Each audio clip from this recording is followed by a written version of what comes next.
സുരേഷ് ഗോപി ആയിരിക്കുമോ പാർലമെന്റിലേക്ക് പോവുക? അല്ല, തീർച്ചയായിട്ടും സുരേഷ് ഗോപി 3ാം സ്ഥാനത്താണ്. അത് ഫിക്സ് ചെയ്തിട്ടുണ്ട് സുരേഷ് ഗോപി.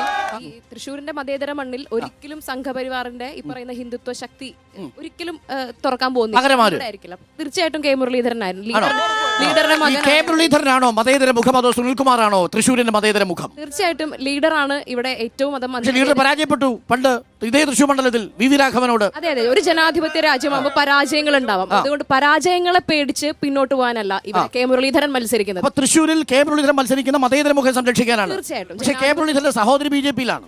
അതെ, അത് തീർച്ചയായിട്ടും അംഗീകരിക്കുന്നുണ്ടല്ലോ. ഇപ്പോ ഈ പറയുന്ന പുള്ളി ആങ്ങളെ പോകുമെന്നുള്ളതാണ് ചോദ്യം.